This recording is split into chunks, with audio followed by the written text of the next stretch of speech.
Hi homies, today's episode is starting off a little bit differently.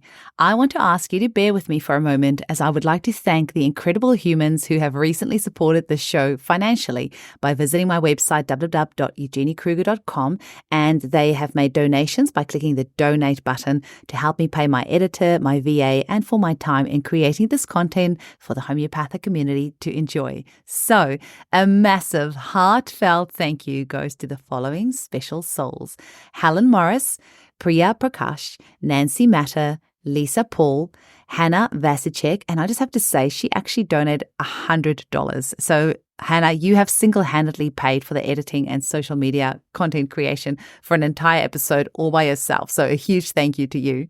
Also, Bridget O'Loughlin, Nicole McConnon, Jenny Griffith, and also Agnieszka. So Helen, Priya, Nancy, Lisa, Hannah, Bridget, Nicole, Jenny, and Agnieszka. I simply couldn't continue with this podcast if it wasn't for your financial support. So thank you with all of my heart. And if anyone else would like to support the show, please consider making a donation by visiting www.eugeniekruger.com and click the donate button right at the top of the website. Every donation above $10 will get a shout out in a future episode. I also want to take a moment to thank everyone who has donated through the Buy Me a Coffee link. I have over the months individually replied to each of your donations to thank you, but I just want to take a moment to thank you on here as well. I really appreciate every single donation that I receive, and I just have this little heart flutter every time I see that somebody is actually financially supporting the show. You know, the messages are really beautiful. I get so many messages saying that the podcast inspired somebody to study homeopathy or to seek out a homeopath or to give them a opportunity to try a different method of prescribing that they haven't before, which has been breakthrough for them. But, you know, there's just something about somebody actually putting their words into action and donating to the show to really give that energetic exchange that is sometimes just really needed and really valued. And it's just yucky asking for people for money. I really don't like it at all. I don't know if there is anybody that enjoys asking for money. I certainly don't. So I just want to let you know that when you do donate to the show, it really means the world to me. So I would actually like to stop using the Buy Me a Coffee and the Patreon app and also the Podbean patron platform that I have been using. And the reason for this is that they do charge quite a large percentage of commissions on some of these platforms. So for example, Patreon actually takes about 17% as a commission by the time you've added the two different types of charges that they have. So I don't know if they did a little bit sneakily or what, but there's actually two different charges. So I didn't initially realize actually how much commission they take. So the idea is to finish up with all these other platforms, and then the only place for donations is just straight through my website, because then the only people that we're paying the commission to is through Stripe, who is the payment provider. So that's the idea for now, and we'll get in touch with everyone who has been donating through Patreon and also through the Podbean patron app who have the monthly donations, and we'll just see if you wouldn't mind just changing over. And I just have to give a shout out to our friend Don, who was the one that gave us a suggestion for this. And then also a huge shout out to my husband Yaku, who immediately implemented Don's suggestion that very same day. I have to say, Yaku is truly the rock in my life. I have so many harebrained ideas on a daily basis, and my very patient husband, it just indulges me in all of them. So thank you, Yaku, for setting up the donation option through our website so quickly. I really appreciate it. So with that, I also just want to thank the people who have been donating through Patreon. So a huge big thank you to Declan Hammond, Melissa Holloway, Danitca Apolline-Matic, Sandy Madden, Jamie Porter, Hilary Dorian, Chrissy, Sue Rigg, Jude Henry, Cherie Hurd, Linda Baker, Leah Bug, Johan Nochwat, Kathleen Schneibly, Rachel Koning, P. Brandt, Kerry Archer, Camilla Scher, and Emily McAteer. And then there's also the following people who have been donating via the Podbean Patreon app, which was actually the first one that I set up when I was still getting a hang of this. And this will also be closing soon due to the extra commissions. But I just want to take a moment to thank each of you so much. So Sanya Yankovic, Toyet Nguyen, Sharon Ralston, Emma Galloway, Catherine Fearhays, Dave Tran, Elaine Whalen, Diane Brindley, Jill Clark, Jenny Griffith, Rachel Dickman, and Sue Fitzgibbons. It really is the most heartwarming, soul-filling feeling to know that people around the world are appreciating this podcast enough to actually donate towards it and help me to continue to produce content for you. I hope that during 2024, this podcast will continue to be a source of inspiration and support for you, that it will continue to inspire you to expand your horizons, that it will nudge some of you to start studying homeopathy, and for others, that it will give you the kick that you need to start your practice back up if you haven't been doing consults for a while.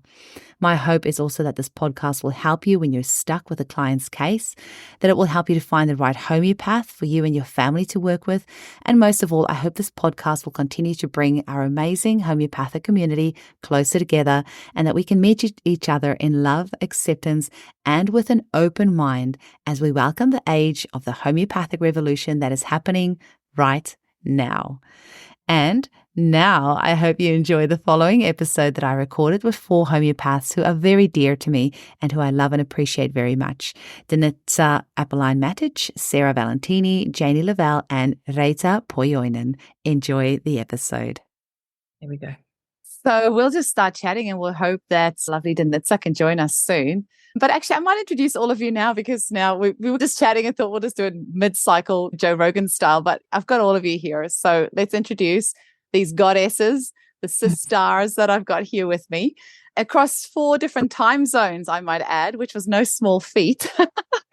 So firstly, we have got the beautiful Reeta Pohjonen from Finland. I feel like I need to give you like a round of applause. Say hi, Reeta. Hello, everyone. It's lovely to be here on a beautiful Friday morning. It's 11 o'clock in Helsinki, Finland, and it's very snowy. Nice to see you all. It's so great. And the lovely Janey Lavelle from Ireland. Oh, morning. It's 9:13 here in the morning, the goddess time, 9:13. It was really misty this morning, so I felt like all the fairies were around. And I'm just sitting here in my emporium. So good to be here with everybody. And Eugenie, I have to say, those are the most amazing earrings I ever saw. For anybody, you might have to just go, I feel a little bit ridiculous wearing them. And actually, they've got a little chain down the middle. So what I've decided is I'm going to just make smaller earrings out of them, and because it's a little bit ridiculous. But then we have got the lovely Sarah Valentini from Melbourne. Hi, everyone. It's actually 8 o'clock in the evening here on a Friday night, and I'd rather than do nothing else than spend time with you all and meet you all properly. I feel like we've all been in the field, but I haven't quite bedded down the connection yet, although I know you're all there. So. And luckily, just as we started recording, the beautiful Danitca Apolline-Matic joined us. Woohoo! Welcome. Thank you so much. I've been so excited about joining all of you wonderful, bright, shining lights in the world. It's been really such a wonderful gathering of incredible, inspiring, bright souls. Yeah, delighted to be here. And I love your earrings, Eugenie. I just think they're amazing. And when you said you were going to make them a little bit smaller, there was a small part of me that was like... I just have to say, I went to the crystal shop today and got my first ever Larimar, and I'm loving that as well. So I'm feeling very flashed. I'm feeling a little bit silly and a little bit fun and a little bit, but I'm blaming it on you witches and goddesses and healers bringing out the worst or maybe the best in me. But let me quickly give our listeners a rundown, because they'll be like, what is happening here? So these beautiful ladies have all been on the podcast. Some of them more than once. And I have just asked them to come along and let's just have a chat, because we keep on having like lovely conversations via WhatsApp. We'll send each other voicemail, some longer than others, and some not pointing fingers. So I have to do them like while I'm brushing my teeth or taking a big poo. Edit that out. I have another friend that sent me these really long voice messages, so I have to be doing something that I don't have to focus on when I listen. You guys know them. Actually, Janey, you're a culprit too, but I love them.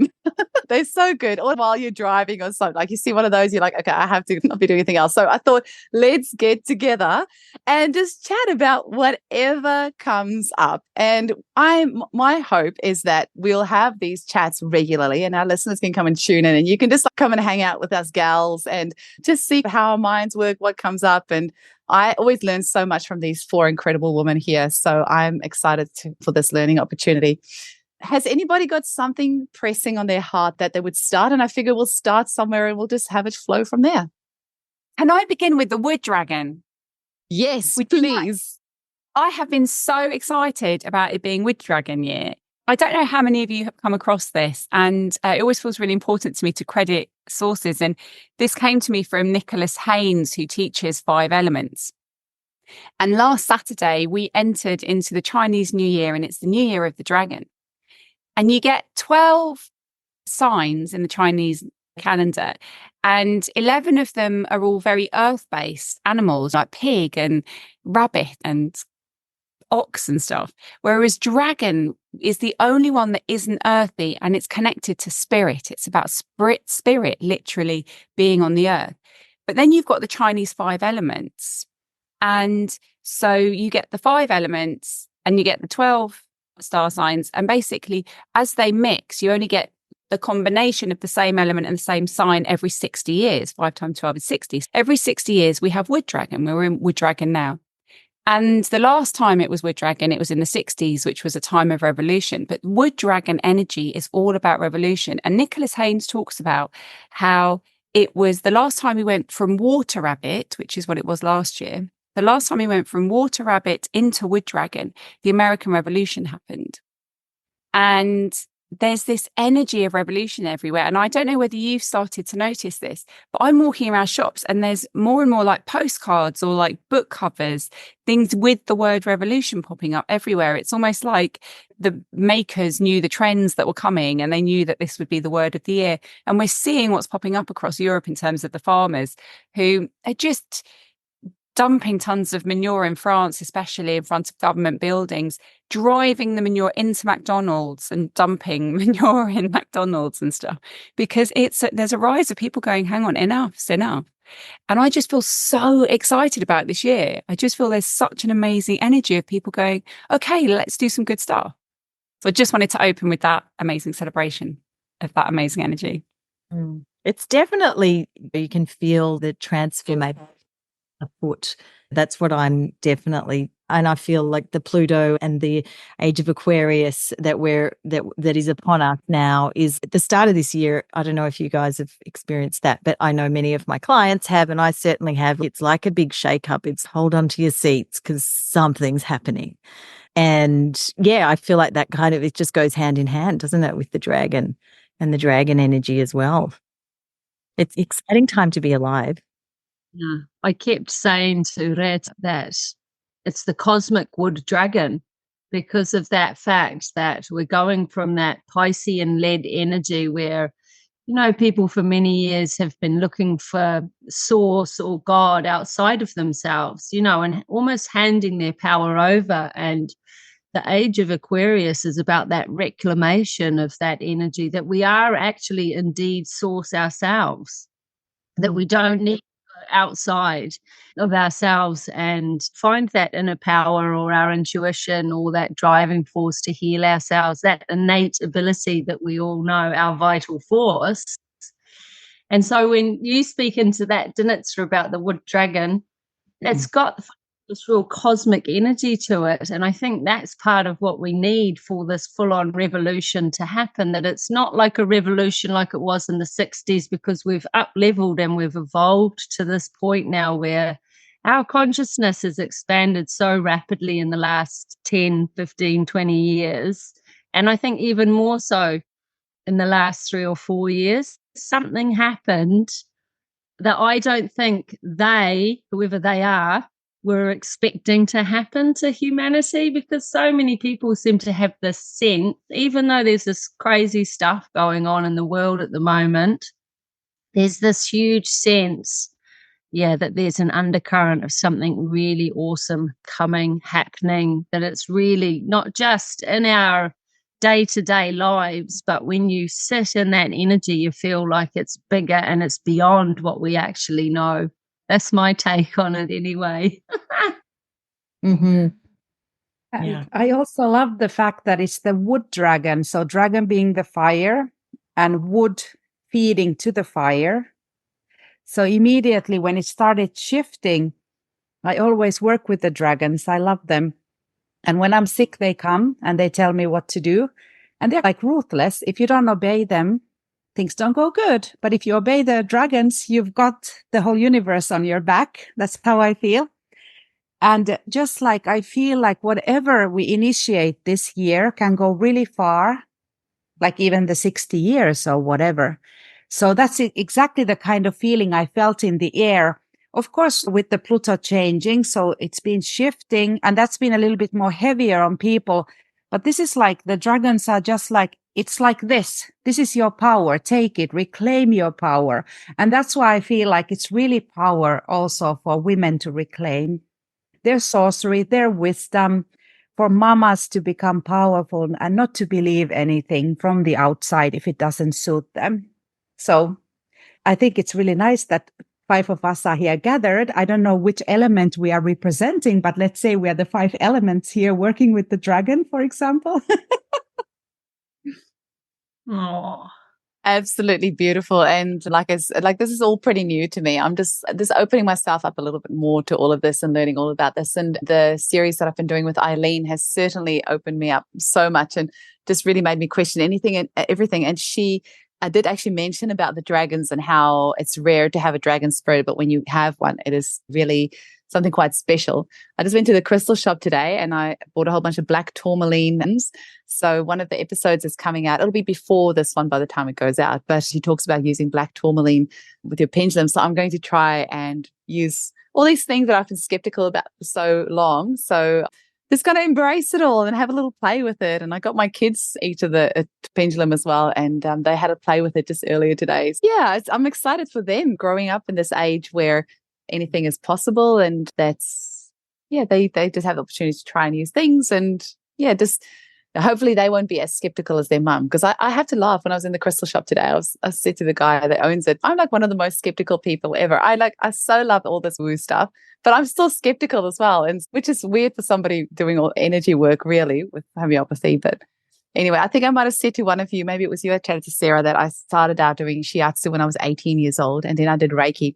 And then somewhere there in my late 20s, I just lost the stuff. I went a little bit off the track. And it's so nice to be back, just being reintroduced to all these things. I used to be really into astrology as well. So I'm just learning like much younger, late teens, early 20s. And so it's nice to be amongst people that know lots more. And I'm just going to be sitting here quite quiet for the next hour or so, just like I said, absorbing as much information as I possibly can. I think I invite you, Janey, to just know you're so a part of this. This is so involving you. There's a real thing for me around. I actually think that skepticism can be a really wonderful thing.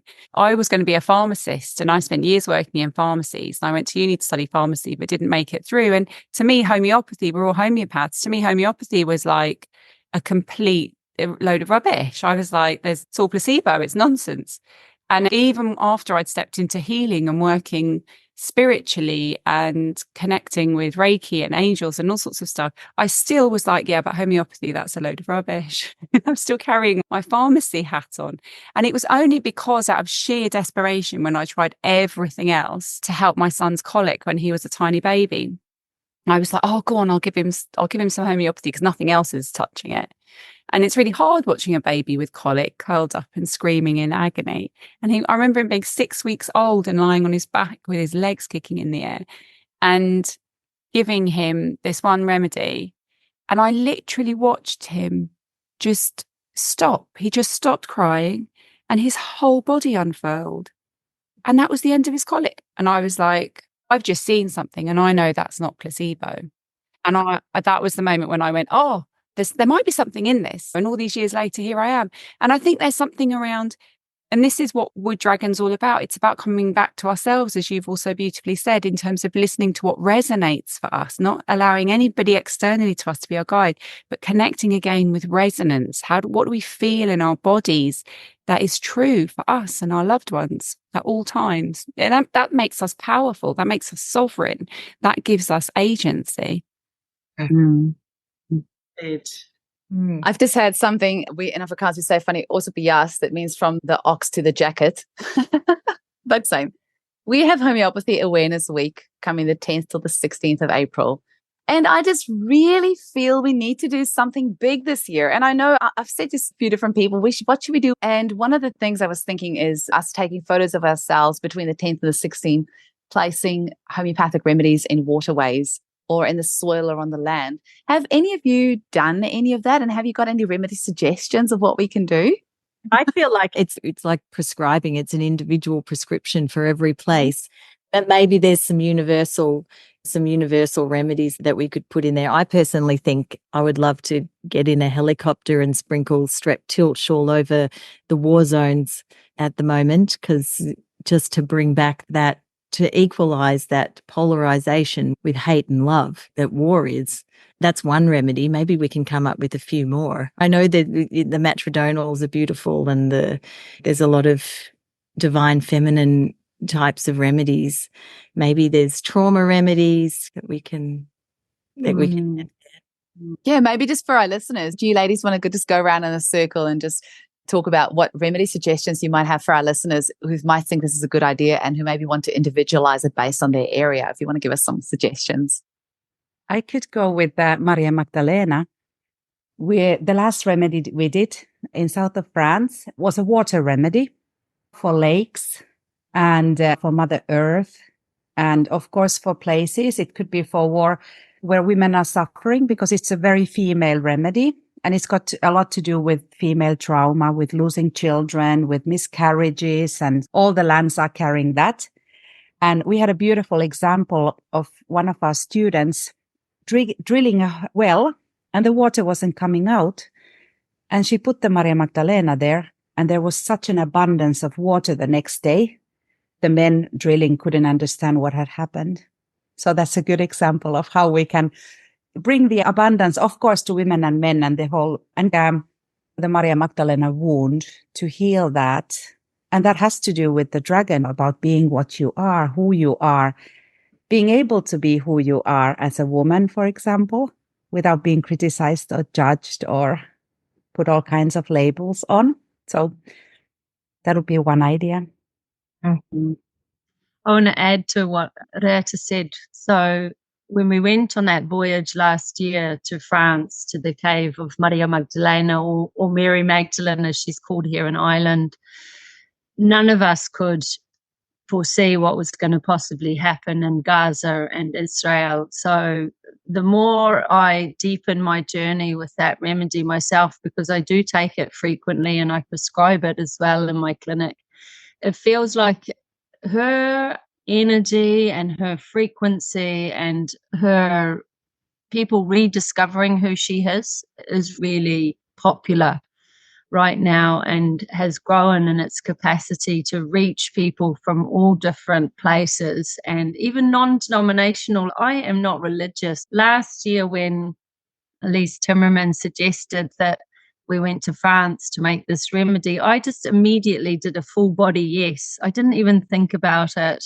And the tickets were booked and the car was hired and we were gone even before I knew what was happening. And part of that remedy has really helped with my own journey, with my own wound, with my mother. So it's a huge remedy for that mother line as well, if there's any issues in your family, for the mother or the grandmother. And I think it speaks into a bigger kind of energy of Mother Earth as well. And for what's happening is so atrocious. And we often feel so like that there's nothing that we can do. And it's helped me just to sit in that space and give unconditional love to everybody, not just what's happened to all the loss and stuff, but also the perpetrators.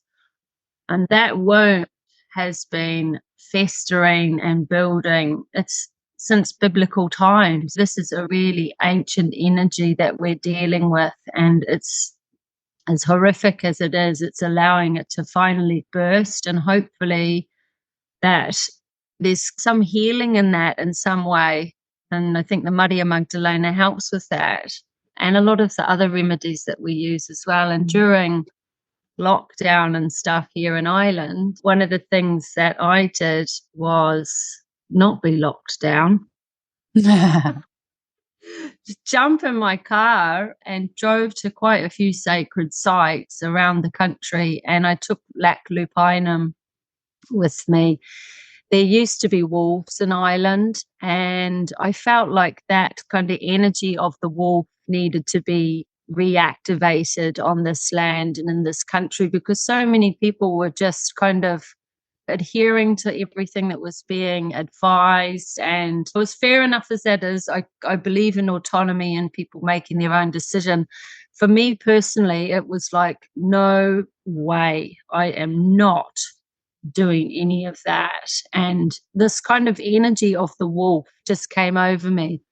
And I started to get loads of women who were exactly the same as me, because I spoke into my truth on that, how I felt about it on social media. And it was just suddenly my clinic was full of women who needed laclupinum. So it was like, okay, we have to get it out there into the waterways and onto the land. So that was one that I was working with. And the other one that I was working a lot with was ruby as well, to really activate that heart center energy and bring love back into the land and the community.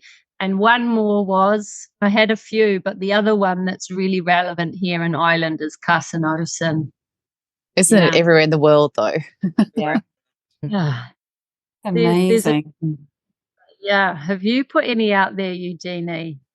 I have not, but I definitely want to over Homeopathy Awareness Week this year. That's why I thought I'd pick your brains on what remedies you think would be good. I think Danitca Apolline, I almost call you Danitca Spiral, which is probably appropriate. Danitca Apolline's Golden Spiral remedy would be a really good one as well. And maybe we've had you on the podcast talking about that, but which remedies do you think would be good?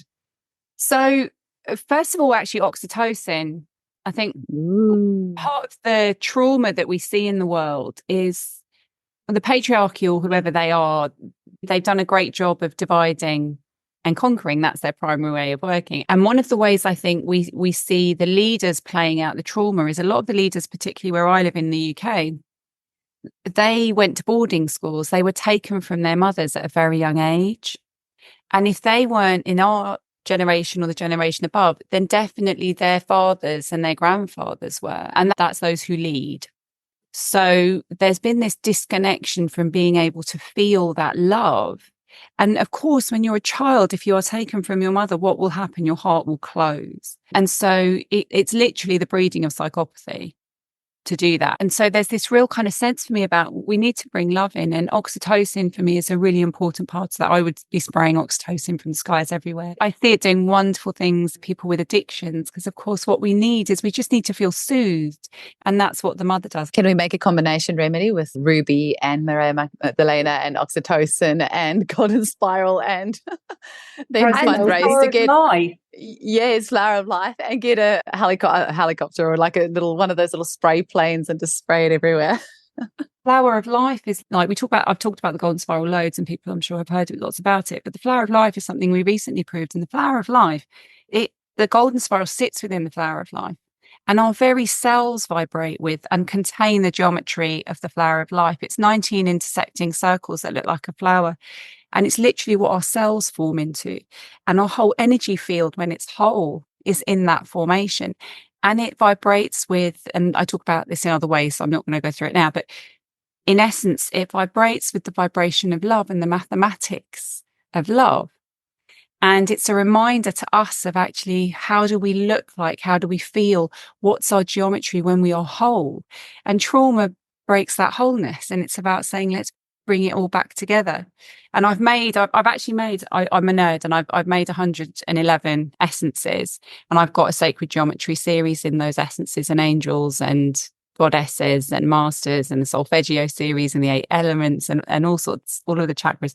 But I've made a combination called World Peace and Healing that's got all of the 111 in it. And I'm only just sending it out to people, and the feedback's been incredible. Actually, I've had people using it in a synagogue, actually, where people were feeling really hopeless about the situation in the Middle East and came away just going, we just feel so much hope. And there's this piece around light, bringing light. When we think things are most dark, actually, that's when the light appears. Yeah. I'll never forget a friend of mine, Sandra Walker, said that in the middle of COVID. And I said to her about things just feeling so dark and so heavy. And she said, Eugenie, there's always the opposite energy there as well, yin and yang. With things being this dark, you have to know that there's always the equal light out there as well. And I reminded myself of that a few times to keep me sane through all the madness that we've just been through. It just feels so necessary. Like, I don't know that we would have been where we are now if it wasn't for COVID, right? Like there's been so many people that have woken up, people that I just thought there's no way that they would ever question the status quo, ever. And now I see them posting things on Facebook. I'm like, who is this person calling out all these organizations and this and that and the next thing? And it's really beautiful to see. So yeah, it's just something that I feel that we just had to go through. Mm. Oh, definitely. It was the start of the portal of going into the new age, really. It had to happen. And even though there was a lot of negative things, it's almost like you have to go through that darkness, don't you, to get to the light, like we're talking about. And it is perfect within the process. It was like the entry into the Age of Aquarius too. It's like almost prepping us, and then everything's going to be thrown up in the air and reformed and land in a different way. And when you were talking before, Eugenie, about you were such a skeptic and all of those things, it's just, and this is the thing, I'm sure you weren't that much of a skeptic, but this is the thing about everything being thrown up and people starting to go, now it's landing here and it looks differently to me now, which is amazing, which is actually super, super exciting for all of that to be reformed, especially as it really embedded in the age of Pisces. Yeah, before that. And what's something else really exciting, I think, is there's so much consciousness and conversation around reclaiming the divine feminine. In the last 5 years in particular, like I've never heard it so much as I have, and from so many different sources. And there's this lovely little old lady called Anne Baring who talks a lot about the divine feminine. She's 94 years old and just did another PhD, and she's written a lot of books. She's amazing. I totally recommend people to look her up. But she was saying in the age of Aries, which was before the age of Pisces, we really lost, like the divine feminine, we knew before that. In the age of Aries, we really lost it. And the age of Pisces, it really got bedded down. And we have to reclaim it. And it's not feminism. The divine feminine is not feminism. It's nothing like that. In fact, we need to remember what it is. And I feel like the power of women talking about this, and that it's coming like from so many different angles, is like, we're forming it. And maybe in our lifetime, we won't be part of it, but what we will be is part of the forming. Every part of these stages is totally essential. And the part that we're going through, I feel like, is super, super exciting. Especially here we have 5 beautiful women here today. Feminine energy, Sarah, is loving yourself and to thy own self.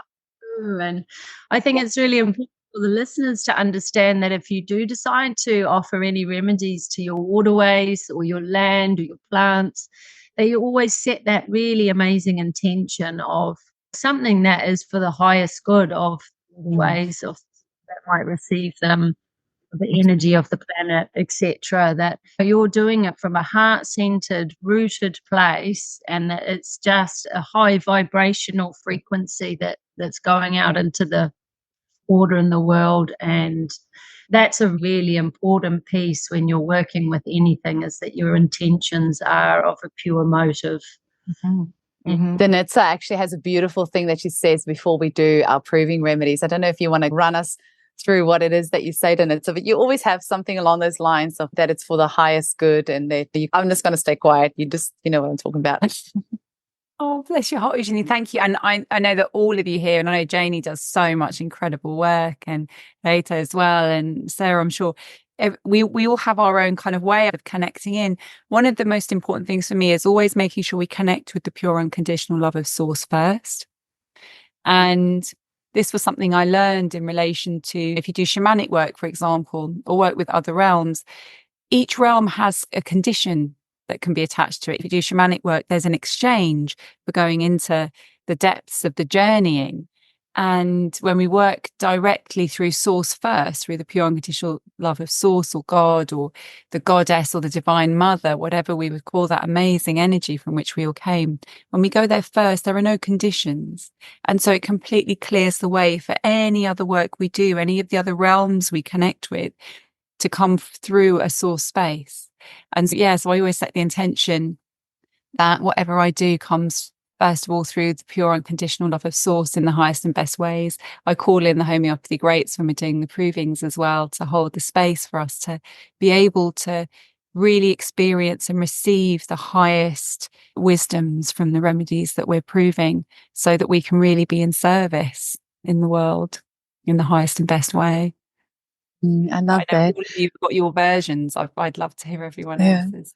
Well, while you're on the topic of source, maybe Reeta and Janey can tell us a little bit more about their source school that they're starting, because I know Janey has just been to Finland to hang out with Reeta. Got a few really awesome photos sent through, and I was so jealous that I wasn't there. But we'll all get to meet each other in person in Bali in September. Sarah and I got to meet at the Homeopathic conference last year. She had the unfortunate bad luck of sharing a room with me and me snoring her awake a couple of the nights. So this time she's having her own room. So Janey and Reeta, do you want to tell us a little bit about your source school and just why you felt it was necessary to create that? Because I haven't had a proper chance to chat with you since you have been to Finland. Okay, I can start because the intention came to me about, when did it come? It's been coming along the years. I have a homeopathy school in Finland that I've run for 10 years. And I like being a scholar. I'm from a very academic family. But then there is this witch or sorceress inside of me. Like when I became a yoga instructor, I never learned because my teacher said, just be quiet. And the more quiet you are, the more you learn. So that's the same way I was as a mother. I never listened to the outside, but I listened to my source. And along the years, I've been inviting source teachers. And then I was like, it just came to me, Sacred Sorcery School, but let's just call it Sacred Source School. And then I reached out to a few people. It didn't feel correct. And then Janey was visiting Finland, and then I picked her up from the airport and I said to her, what do you think about Sacred Sorcery School? And it was an immediate yes. And the idea is like no diplomas, no credentials. Everybody is ready already. And we are remembering all the modalities. Of course, we're using homeopathy. It's a master modality, like fully.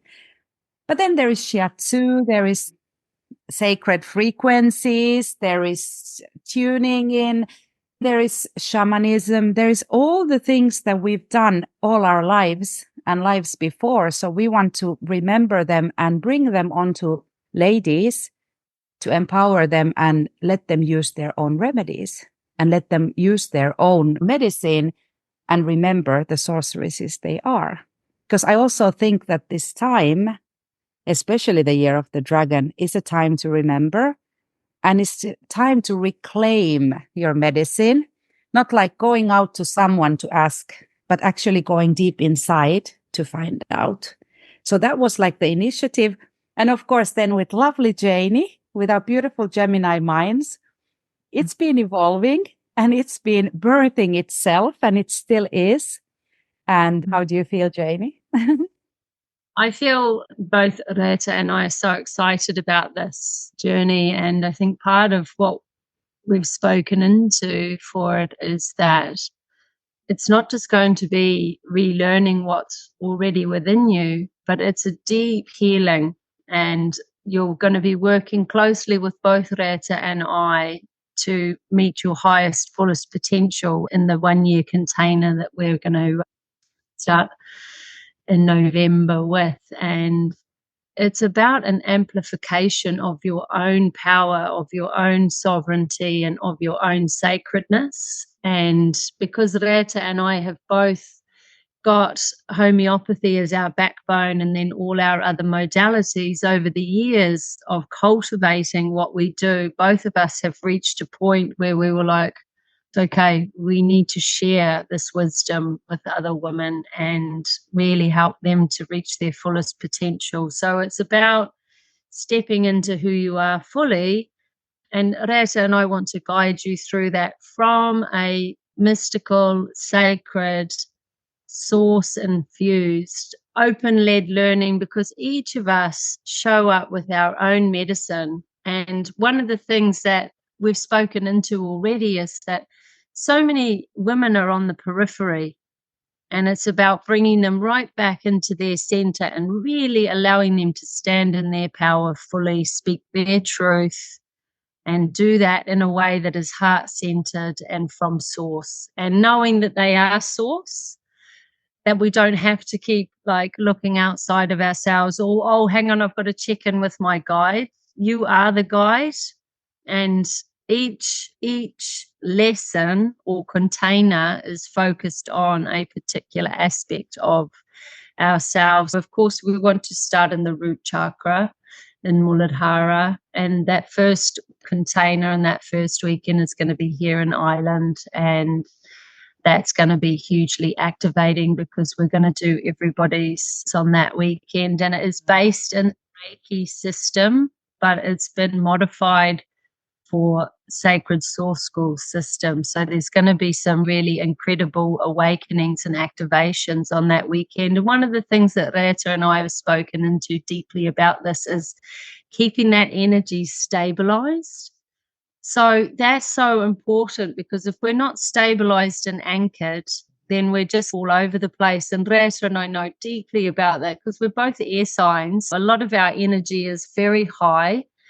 And to anchor ourselves, sometimes it takes a little bit more work for us being air signs. But all that knowledge that both of us have learned, we want to share with other women. And it's going to be unorthodox. It's going to be unruly. It's going to be wild. I wouldn't expect anything less of the two of you. Seriously.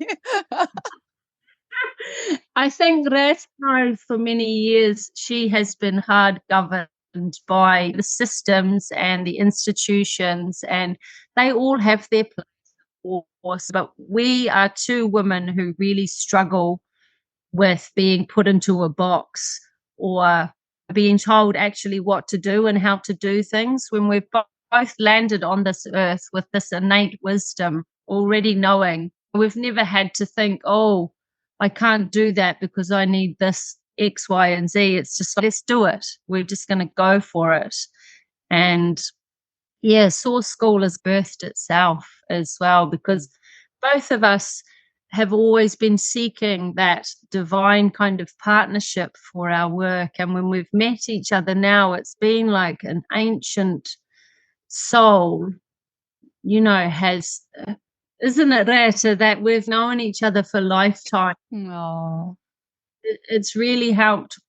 What we've both had a vision for a long time on our own, and then when we've met, it's gone, okay, two minds is better than one, two hearts is better than one. It's like she's my wing woman, I'm her wing woman, and we've just been able to pull so much more out of the ether to gift what's divinely everybody's birthright on this planet. So it's really exciting. Made this amazing. I've been doing collage because I'm really into the design side of things, and I've been doing making collage for the artwork for the website, which has been the process of also birthing and stuff. And I said to Reeta in Finland the other week, I said, what style will we go for? And she just looked at me, and we just both said the same thing at the same time for the style, that we really both love Art Nouveau and French Art Nouveau. And so that's what we're going for with the style for the website. And there's got to be feathers in there somewhere, surely. The feathers, Eugene. Us bird ladies, definitely. And I think we really gift back to women, and Danitca is really starting to bring this into kind of the psyche of humanity again, as well as Reeta's been doing it for years and years. And I think it's hugely part of our medicine as homeopaths, is that when you titrate a remedy, something unbelievable happens. Like, it is a whole nother experience, and that pestle and mortar are like part of our toolkit for sure. Yeah. Quick question. You know how you have just triturated those feathers? How, because we've got that emu over here, and actually you've got emu feather as well. Did you end up triturating that one? as well? No, the parrot. But can we do like a emu trituration like via Zoom together? It's going to be tricky because there's literally like one or 2 hours that our time zones line up. But 8 p.m. for poor Sarah, and what's it, 11 for you, Reeta, 9 for you, Danitca, and what's it, 5 p.m. here for me. But that emu feather just is sitting on my desk, and I'm just like either going to turn it into earrings or triturate it. A little bit of both, because you only ever need a tiny little bit to triturate. But that's what I was going to ask. Would I just break a tiny little bit off and then put it in the milk sugar and then triturate it? Yeah. Can I just can I just post you some Danitca, and then we all and you as well, Sarah, and we all like triturate emu together? Because it blows my mind the fact that I don't know what it's called. Is it the spine of the feather or whatever? What's that middle part called? Whatever that middle. You just scrape a little bit off the end of that where it actually would self into the bird's body. You scrape a little bit off that and you trim a little bit off the feather. Like with the emu feather, that it's got the 2 parts. When I posted you that feather, Janey, you would have been able to. Oh, sorry, I sent it to you later. There's something that fascinates the hell out of me, that this is the only feather in the world that's got these 2 spines that go out. And something in me that's a little bit scared of triturating that. I don't know why. But maybe that the split part, or it's something that I think it's going to be pretty amazing. But you ladies are still high on parrot energy after triturating.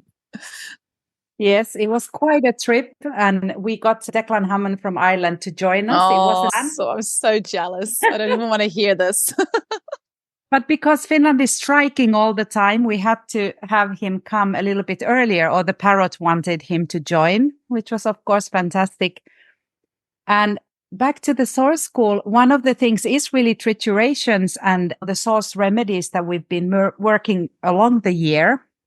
And there's 2 structures. There's no structures, but there's many structures. But one is the Celtic wheel that we start on Samhain. We start with the new year.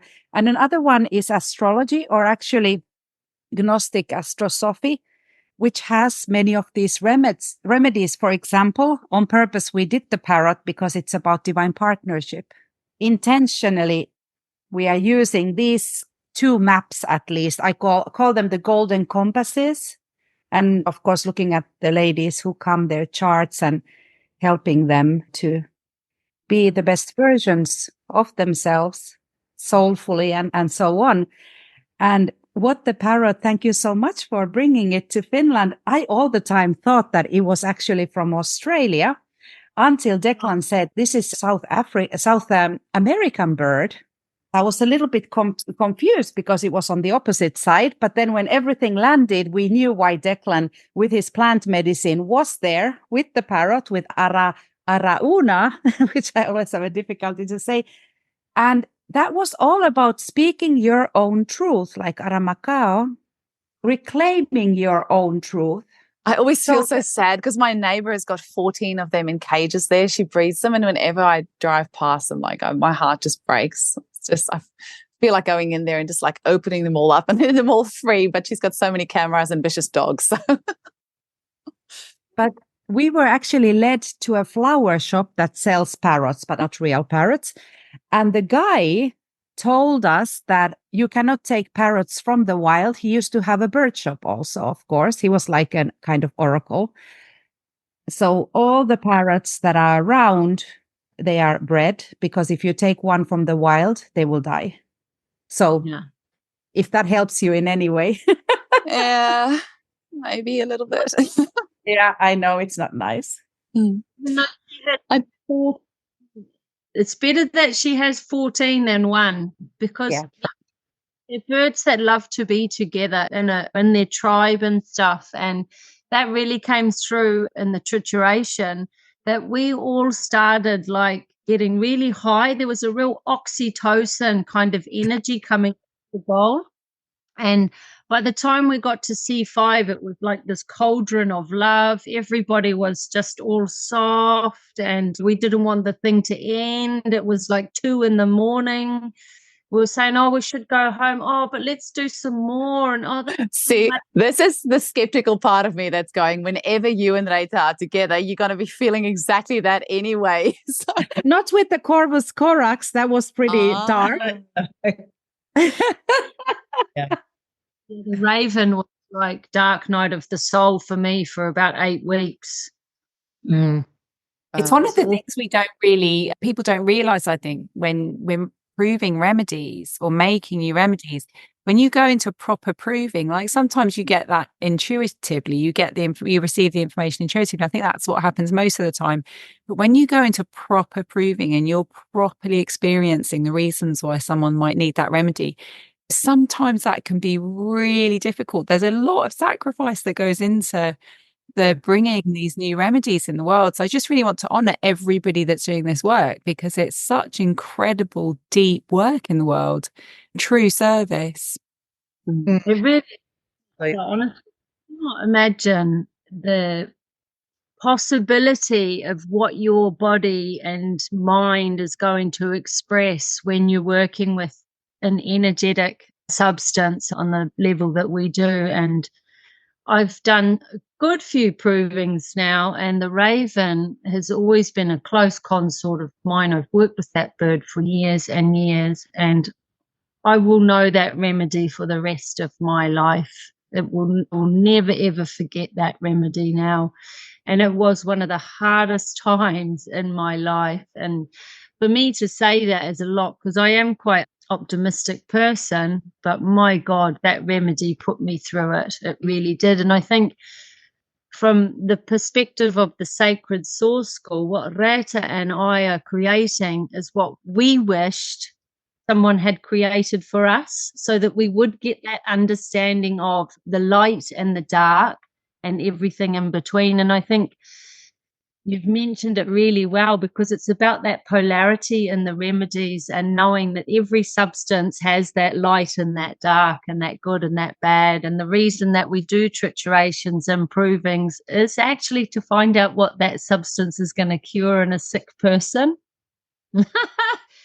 So I know now with Raven that it was just the most despairing, dark energy for any mother out there who's struggling and just feels like they can't go on. It's like on beyond, where your life is actually all right, but you just cannot cope at all.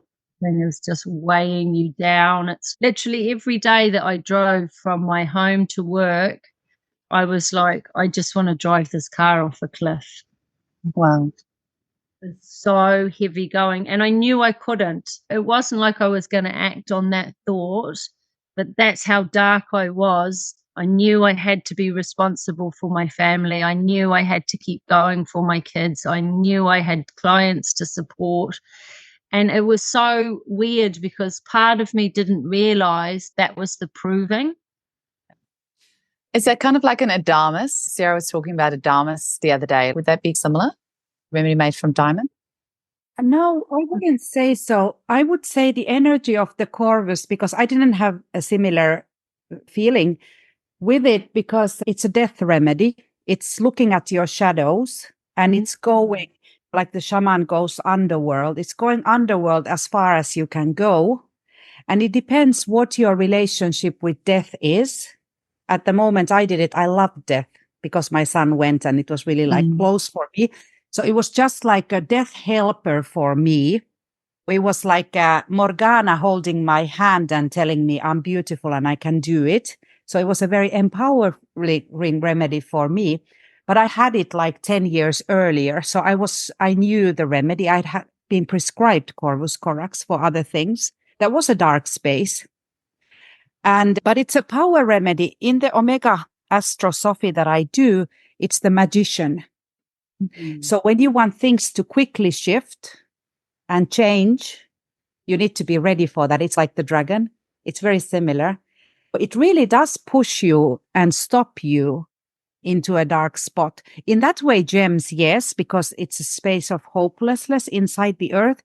But this is more like a shamanistic.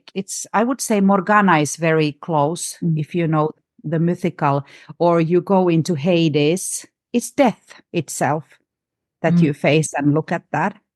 So it is big, it's powerful. It was that kind of knowing that if I wanted to move through that remedy, because I spoke to my homeopath and she was like, let's antidote it. And I said, no, I have to go through this.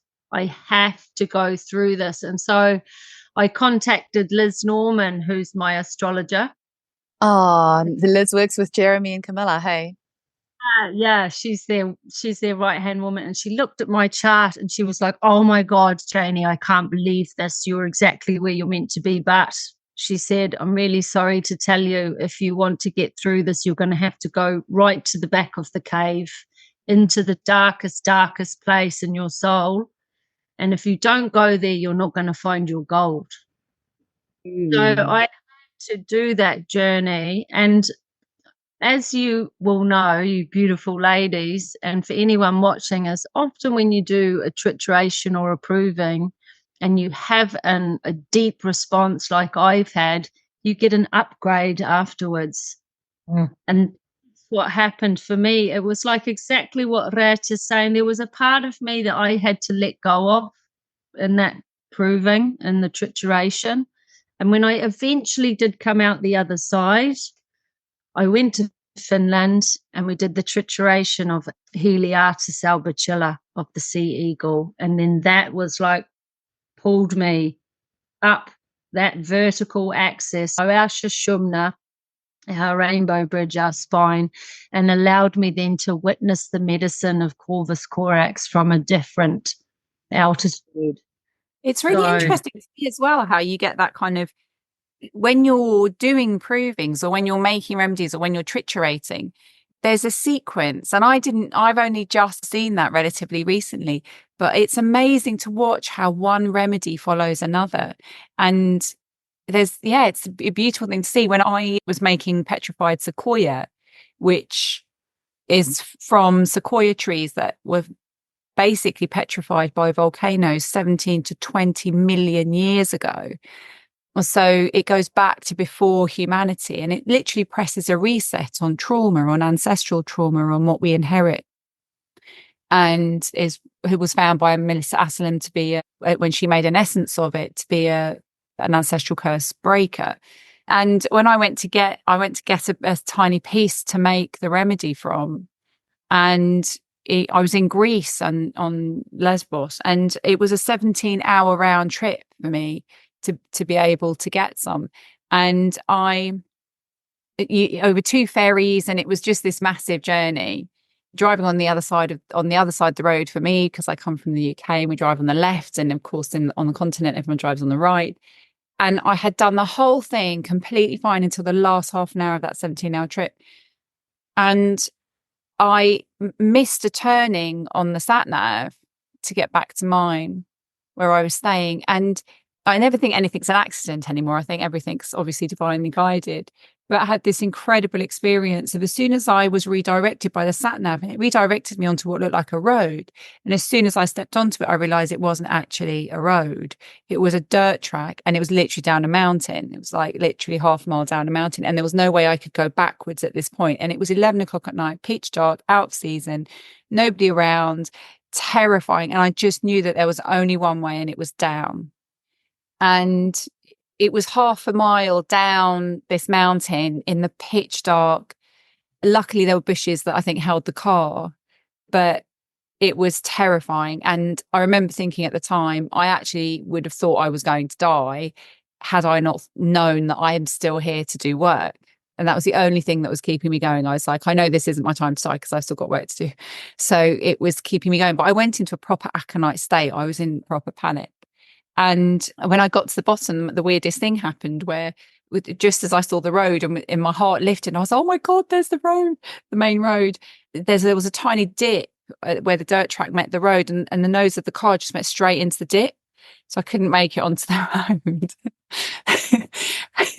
And by this point I was broken. I just got out of the car. I wasn't crying, but I was in a state of complete shock. I just was like, I don't know what to do. I couldn't think. I couldn't work out how to call the rental car guy. I was like, oh. And this couple stopped, and they were amazing. This guy just was like, do you know the number of the rental car guy? I was like, I don't know anything right now. I don't know.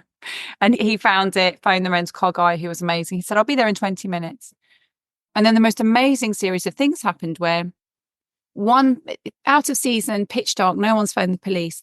And 2 police cars drove literally in front of me, and they crossed right in front of me, one going in one direction, one going in the other. 2 police cars like this. I was like, wow, that's something. And they both stopped, pulled over. The 2 police officers in each car got out. There were 4 police officers, and another car stopped. And by the time the rental car guy got there were about 8 men. And they reversed. The rental car guy got in the car, and he just slightly reversed it enough that the other 8 men could literally lift the car while the engine was running and lift it onto the road. And there wasn't even literally, I was like, there goes my deposit. And it literally, there was this tiny scratch on the bumper. But 2 things emerged from that was really interesting for me, which was, first of all, once I'd calmed down enough that I could say this, I spoke to Hilary Hampel, who's in our provings group, who made the suggestion that I do this. And I phoned her up going, is there anything I need to know about this remedy? I thought I was going to die tonight. And she was brilliant. And she was like, no, I think you're going to be all right. I think that's been your journey. But when I realized what that was about for me, was my family came from Serbia. And after the First World War, basically when Yugoslavia was invaded by Austria-Hungary and Germany, and I think it was Romania, but it got invaded on all 3 sides. And basically it was winter time, but they had to retreat. It was a case of stay and die or retreat. And so basically the Serbs fled, or the Yugoslavs fled, as it was. And it was winter time, and the only place they could go was over the Black Mountains of Montenegro and the Golgoth Mountains of Albania in the winter. So it was like at the Misty Mountains scene, and everybody knew that at least that half the people would die, but the thinking was half the people will live. And so basically they all came down a mountain thinking they were going to die, and then they were rescued by the Greeks, because they then went to Corfu and were refugees in Corfu. So I literally felt like I did a mini reenaction of that trauma that sits in all of the ancestry of Serbian people, of coming down this mountain thinking you're going to die and then being rescued by the Greeks.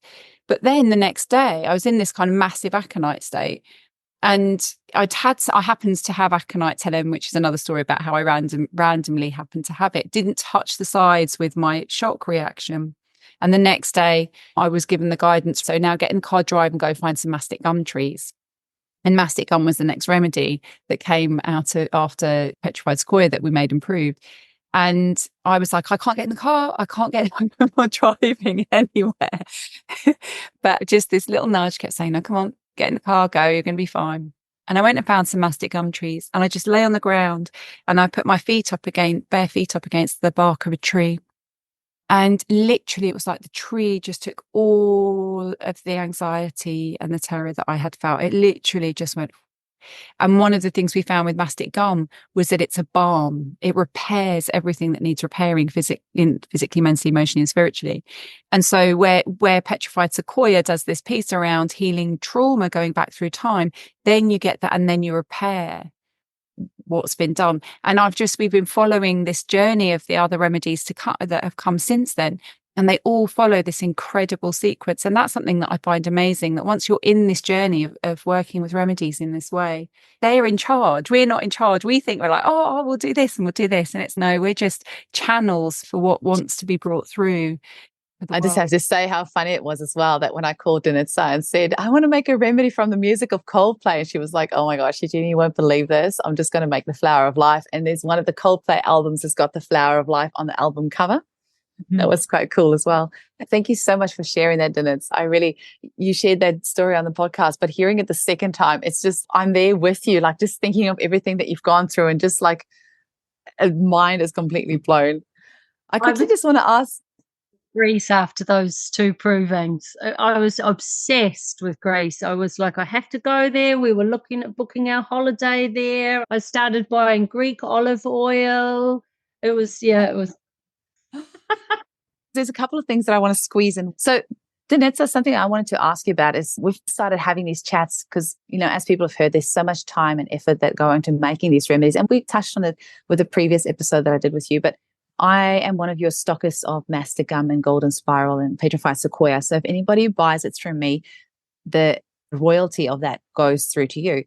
And so I feel that is something that we need to start doing in homeopathy. And I had a chat with another homeopath the other day, and they were like, no, they don't think that's necessary. But I actually think that's just like an old way of thinking. I think that most homeopaths would, if you chat through, it's just the way that we've always done it, is that the remedies that people are putting all this effort to, it goes to the pharmacies, and they're the ones that make money from it. And it's great. I'm so grateful for our pharmacies. I would never want to take the money away from them anyway, because we really need them.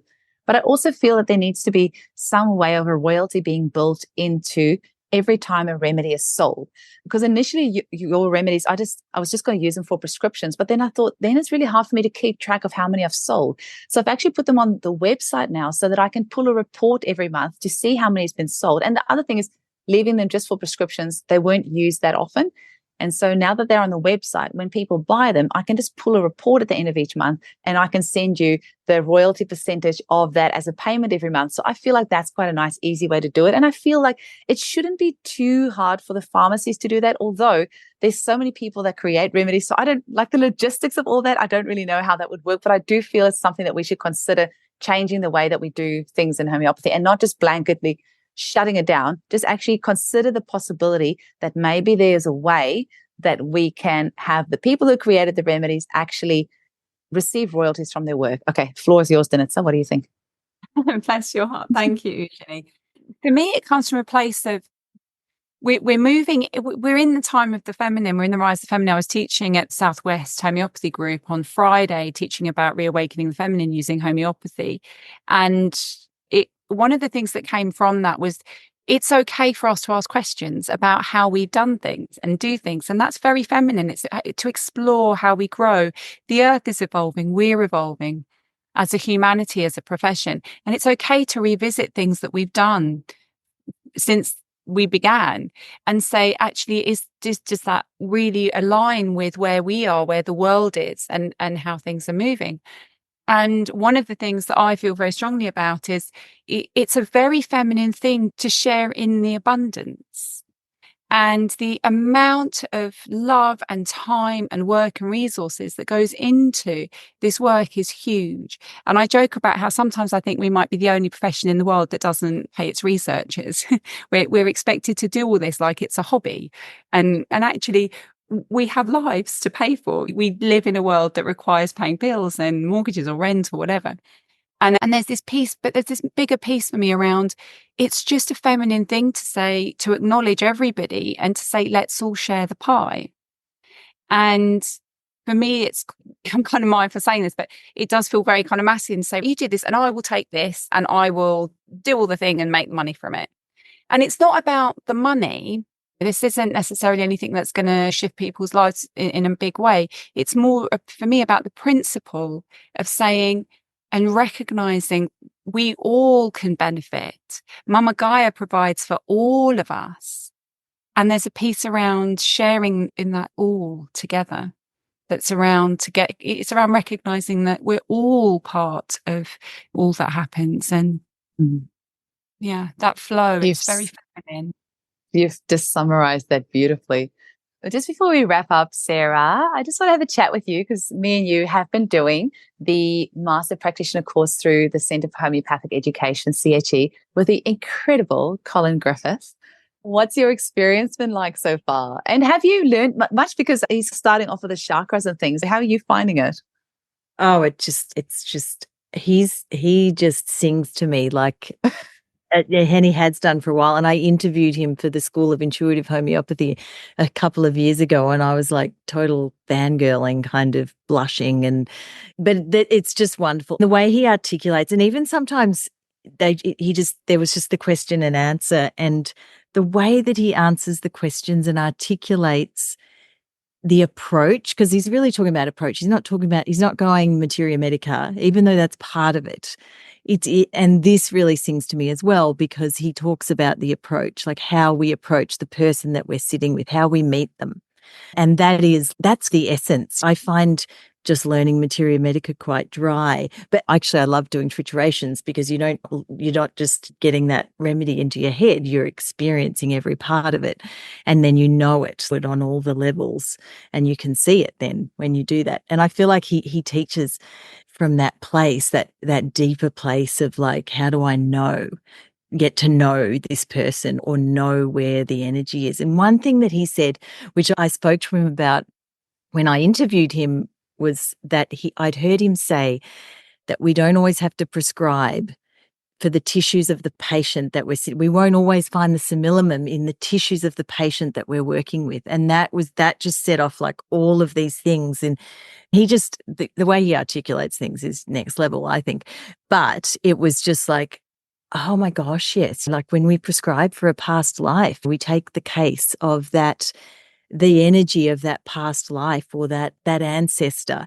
And I work like that so much. And so it's like everything kind of clicks in when he speaks about those things. But he's mentioned that a number of times in the course too, which I was just like, because when I said it to him in the interview, I said, I pulled out the line and I read it to him and he was like, oh, did I say that? I was like, yes, you totally said that. And so he's really expanding on that in the masterclass too, like really going into that. And he's moving through chakra by chakra and bringing the physiology in as well. There's a lot there. And to be honest, it was 4 a.m. for me when I got up for that lecture. I could do that 3 hours again if I can find the time, but not sure I can. Ladies, it's been so incredible speaking with all of you. I really hope that we get to have many more of these. And when I had the brainchild to do this, I was envisioning us having a few chats and maybe hopefully doing a spin-off show from this. And we can have like our own podcast channel where we can put all these chats, and whoever wants to come listen in on our woo-woo can come and join us. But I just want to say thank you so much to each of you. I really appreciate it. And I can't wait to give you all really huge, big cuddles in Bali. Thank you so much. It's been amazing hanging out with you all. Thank you. Good to see you all. Thank you, everyone. Thank you, Janey. Thank you. Please. Thank you for watching as well, everyone out there. Lots of love from Ireland.